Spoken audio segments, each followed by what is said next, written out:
Ոչ Ռուսաստան, ոչ Չինաստան, ոչ ալ Թուրքիա այսօր պատրաստ են որևէ նեցուկ դալու ընկճված վիճակի մեջ հայտնված Իրանին։ 30 եւ ավելի տարիներու պատմություն ունի Իրանի բանակցություններու շկոլան, դպրոցը։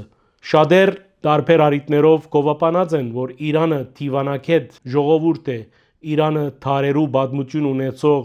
ժողովրդի տեսակն է, որ ունի անցյալ եւ թիվանակիտության մեջ ունի կարևոր ցուցանիշներ, սակայն այսօր գտվի թե այդ ցուցանիշները այլևս հետս կոչված են, որովհետեւ հավաքական արևմուտքը վճռած է երթալ մինչև վերջ։ Անշուշտ այստեղ գուզեմ անդրադառնալ Միացյալ Նահանգներու նախագահ Դոնալդ Թրամփի խոսքերուն։ Թրամփն էր ասողը երեք, որ ավարտին հասած է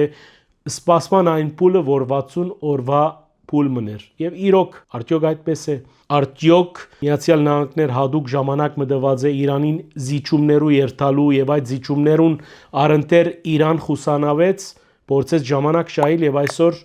արդեն կգանքնի աշխարհին արչեւ որպես անօգնական երկիր մը։ Ոչ Ռուսաստան, ոչ Չինաստան, ոչ ալ Թուրքիա այսօր պատրաստ են որևէ նեցուկ դալու ընկճված վիճակի մեջ հայտնված Իրանին։